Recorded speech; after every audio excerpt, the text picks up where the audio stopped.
Hello again and welcome to my next devlog. I've been working on adding booster boxes and booster cases. So you can see here I have this store menu. So again, this is temporary but gets the point across for now. But yep, we're gonna buy, you can see you can buy booster boxes or booster cases for each set in the game. So let's go ahead and just buy one of each case. Alright, now we should have 9 cases here. I did this right. Organized. Alright, I'm back. And now that I have all these purchased, I can show you that each of them has, we have one box here for each set in the game. Our Arcane Duel, Halves, Pals. If anyone noticed, I did change the name of this card game. So yeah, let's take a look in one of the boxes. So we got a booster box here. You can take the package off, box up, take a pack out, and there you have it. Alright, now I just set them all up on the table here so we could see them a little better.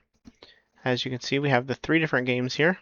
Arcane Duel, 2 Halves, and Pals.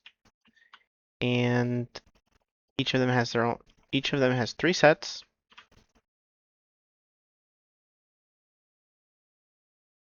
And I don't know if you can see or how easy it is to see, but they also have branded seals on like packaging on them. So we can take one of them off so you can see what's going on here. So we are unsealing the booster box. Open it up, we can take a pack.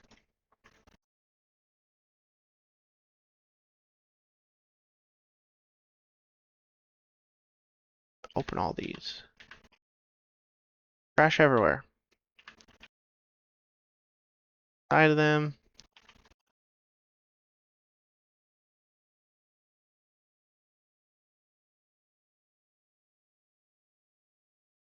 So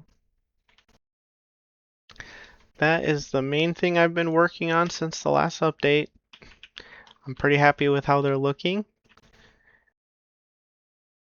So I guess in general, I'm just gonna talk about how I made them a little bit. As you can see, they kind of all have the same standard shape, but then they all have a very wide panorama image that's wraps around the box.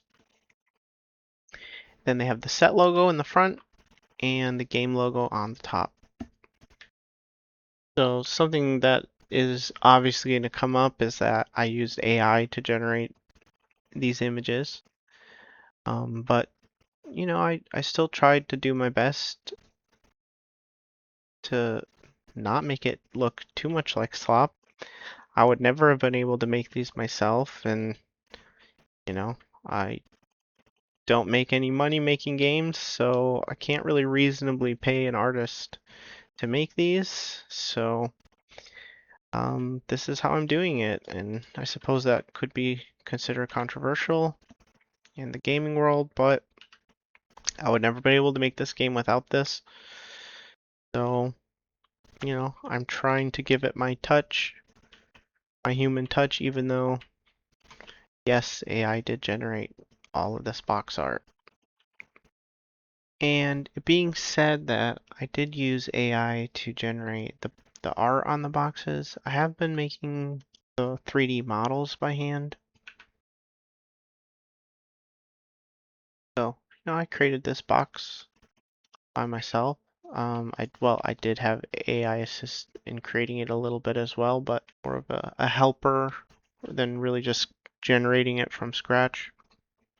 It's really useful for helping me diagnose issues with the models, especially since I'm not a Blender expert. I am learning a bit more. It's been fun learning it.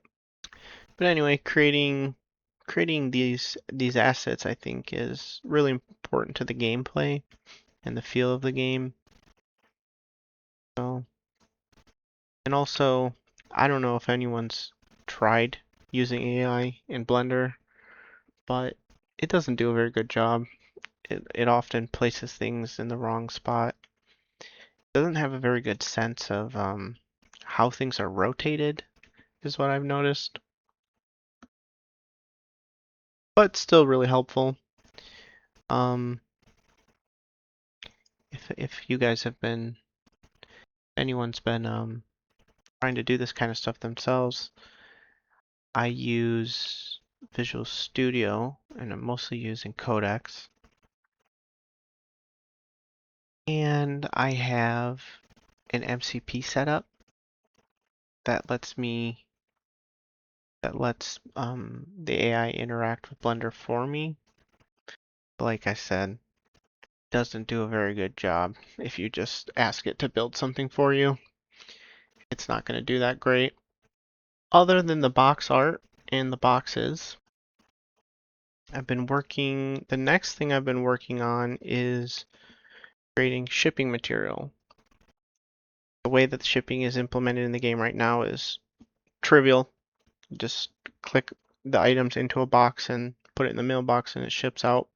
That's just placeholder to get the basic flow into the game. But I've been working on this envelope, which can open and close. And then it can simulate being filled with things. So that'll eventually be like representing a stack of cards you can send. And next, I want to implement top loaders, team bags, bubble wrappers, or all kinds of different packaging material that will affect whether or not your cards can potentially be damaged when they're being shipped.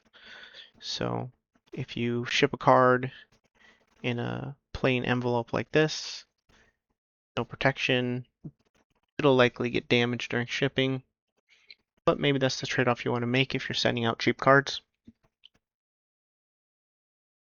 Other packaging can be more expensive and eat into profits. But I was pretty excited about these recent changes. I think the game's really starting to come together. Thanks for listening.